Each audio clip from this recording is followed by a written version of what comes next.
Thank you so much for sharing about those wonderful aha moments. And that actually segues, your last response segues into this next portion of the chat, which is how you became an absolute trailblazer and professor of national influence when it comes to environmental justice, climate policy.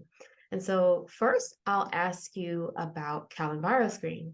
From what I understand, CalEnviro is one of the most widely used tools to evaluate environmental health disparities in the state of California. And so for listeners that are new to the work, the CalEnviro tool was adapted by Cal OEHHA about 10 years ago, and it was largely derived from Rachel's research lab. So Rachel, can you tell us about the conceptualization of CalEnviro and the evolution of this tool? Sure. The precursor to CalEnviro was a project that I had the privilege of working on with colleagues at Occidental College, Jim Sad, and USC, Manuel Pastor, and we've been collaborating now for a very long time. But back then, we got money from the California Air Resources Board to take up the challenge of developing a decision-making tool and a mapping tool that could help the Air Resources Board better integrate environmental justice in its thinking and evaluation and regulatory strategies. And at that time, it was, no one was really doing this. Now it seems like there's a new tool coming out all the time. And so we undertook a pretty deliberative process in figuring out how we would develop this tool. We had kind of a scientific advisory board, but then a lot of the money we got was spent engaging EJ partners with whom we had worked previously, but also making sure that we engaged other groups maybe that we hadn't worked directly with. In initially getting feedback, like if we were to have like an EJ screening method to guide regulation around air quality, like what do you think the types of indicators should be in there? And we got a lot of great ideas. We traveled throughout the state and had a lot of different conversations, meetings, focus groups, stuff like that. And then we started the process of really trying to amass data. And then we set some criteria. We had to set some criteria, like the data had to be publicly available. It had to be data that was regularly updated. It had to be available across the state. And we started to create sort of what we call buckets of different kinds of indicators. So we had indicators of social vulnerability, mostly census data. We had indicators of potential exposure related to air quality, indicators of proximity to hazards if we didn't have like air quality data or exposure data. Then we added a climate vulnerability layer related to heat islands and some other social indicators that might, for example, vehicle ownership, single parent households, things like that. And then a drinking water layer, which I was fortunate enough to work with a former graduate student, Carolina Ballas, on development of that layer. So we developed the environmental justice screening method, and then that was right around the time when there was a lot of tension between environmental justice groups and the California Air Resources Board around implementation of the state's Global Warming Solutions Act, which was passed in 2006. And one of the major tools by which the Air Resources Board was going to implement the law was through the development of a cap and trade program. EJ groups, for a variety of reasons, very valid reasons, were not happy about this market-based strategy because they felt like it could potentially amplify inequities in air pollution regulation and also forego potentially important health co-benefits if you just left it all to the market and very geographically agnostic kind of regulatory strategy of air quality and greenhouse gas emissions. So they tried to overturn the cap and trade program through a lawsuit and lost that case. The Air Resources Board currently has a cap and trade program that has been in place now for several years. But several groups realized, okay, industry now has to, even if it's a cap and trade program, they have to pay for something that they used to be able to do for free. For every ton of greenhouse gas they emit, they have to have purchase an allowance. And that money goes to the state's general fund.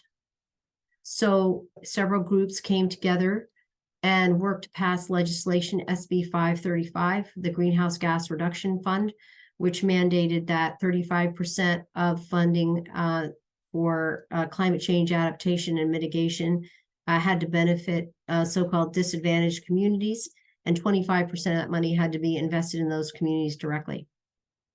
So initially, some of the groups that were working on this legislation said, we want to write in the legislation that they have to use your environmental justice screening method to identify the communities for these investments. And I was like, no, I can't feed this monster in perpetuity. This is something that CalEPA has to do, but we will help. So the legislation was passed, and that created a demand on the part of CalEPA and CalEPA's Office of Environmental Health Hazard Assessment, OEHHA, which is the science arm of CalEPA, to develop a screening tool for the implementation of that legislation.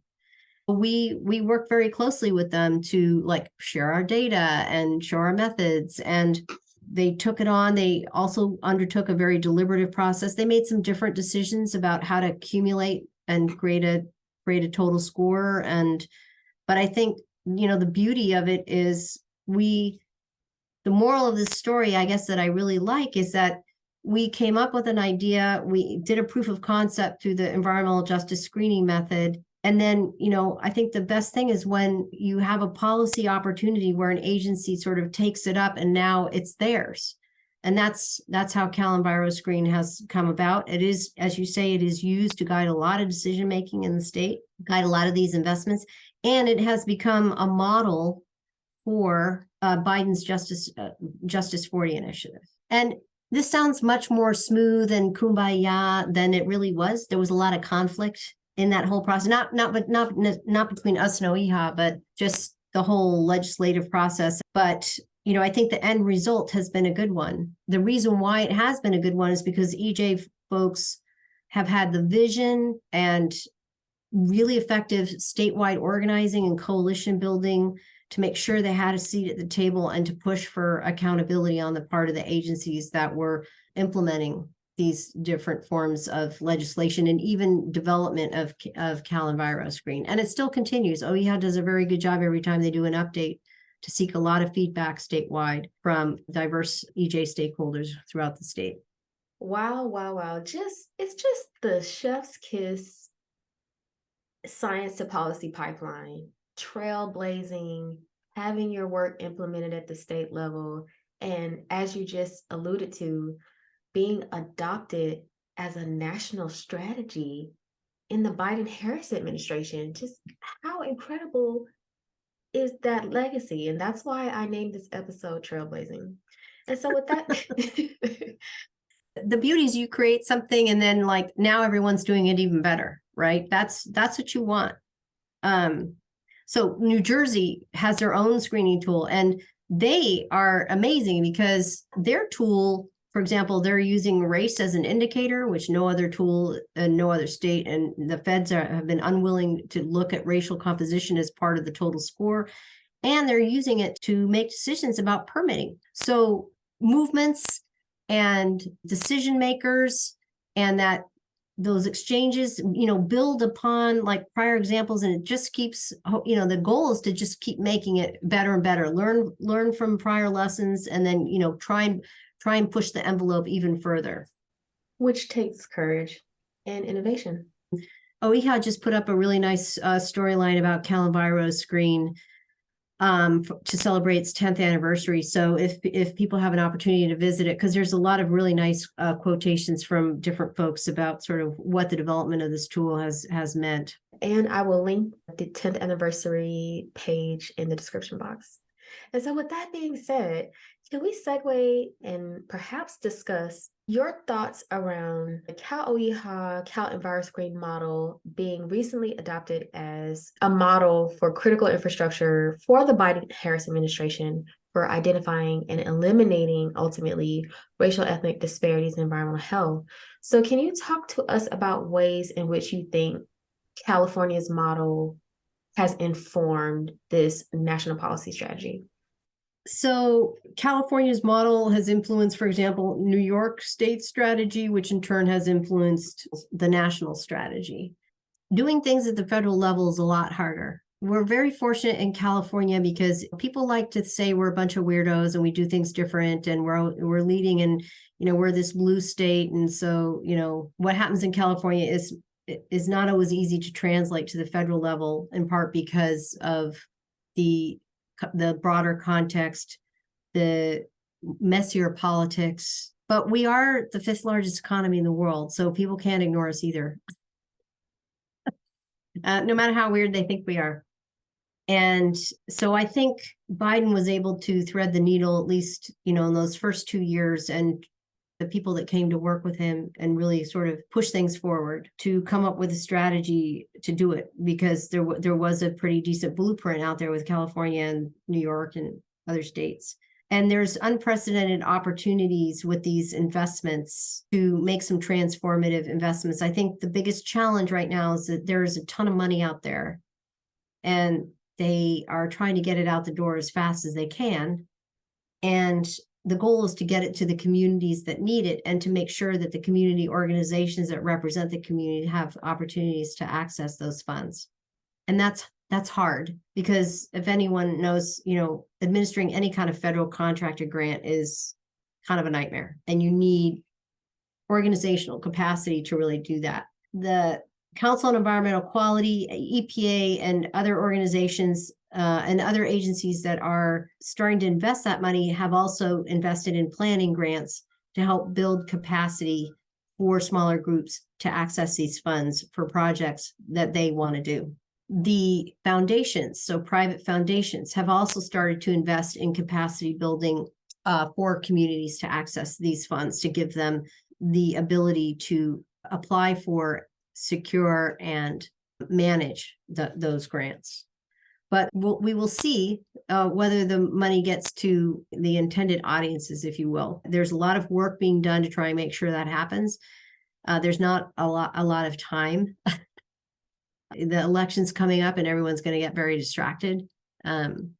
But there's a lot of really dedicated people right now working within agencies who really care about trying to make this happen and have stuck it out. Like, they haven't just been there for 2 years and leaving. They're still there despite, some of the major challenges that go on and the huge bureaucratic roadblocks that can gum some of these things up, and they're still there. So I'm optimistic. Even when it turns out well, it's still always messy. It's like how our climate change policy happened. It's going to be contentious. It's not easy. There's a lot of often sausage making in that process, but it's still worth doing, because doing nothing is not an alternative. So building on what you just talked about in terms of the national strategy, I kind of want to drill down into your time on the White House Environmental Justice Advisory Council. So you joined WEJAC in 2021. And I just would like to ask, how do you think your research career has informed your service on the committee? Mm-hmm. And overall, what are your thoughts on the committee's effectiveness? Yeah, great question. The so-called WEJAC is mostly comprised actually of representatives of different communities and constituencies, EJ communities across the country. And then there's some academics like me and some others on there, but we're in the minority, which I think is really good. So I have focused a lot on working with some really great folks in the climate and economic justice screening tool work group to really try and make it a good tool. Working with OEHHA and developing CalEnviro was actually really a very satisfying experience. This has been harder. And, when they came out with the first, the beta version, which they sought public comment on, there were a lot of issues with it. And we were able to, I think, really influence and improve the version 1.0 that came out. You can see on the WEJAC website the letter that we wrote to sort of outlining a lot of the things that we thought they needed to do. And they listened, they adopted a lot. I think one of the biggest contentions was the decision not to include race in the designation of a disadvantaged community.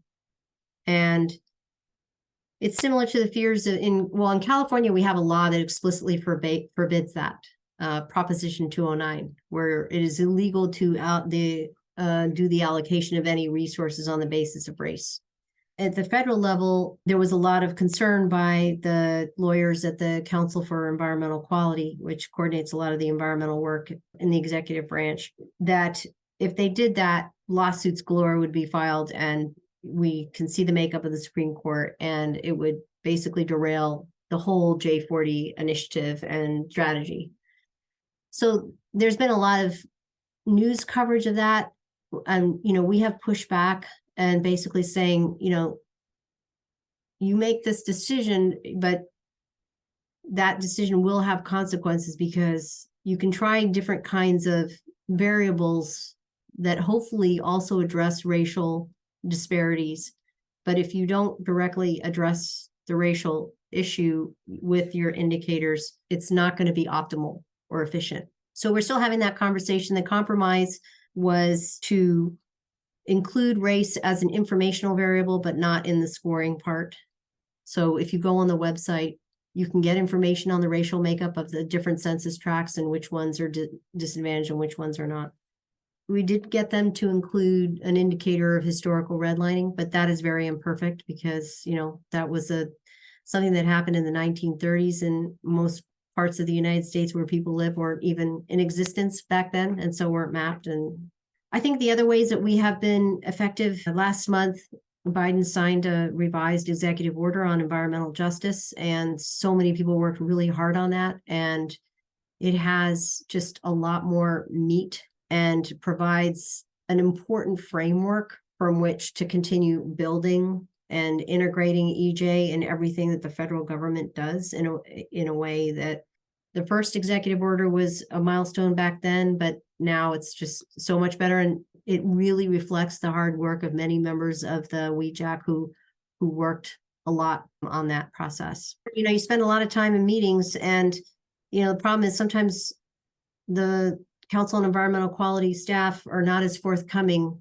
as you would like them to be about sort of what's going on, which makes it difficult to give feedback. And a lot of that is motivated by, fear of political repercussions if things get leaked and come out. And then I'm learning a lot about government bureaucracy that I was very naive about, and still am, but I'm learning. It's a lot of on-the-job training about government bureaucracies and how they work or don't work, as the case may be.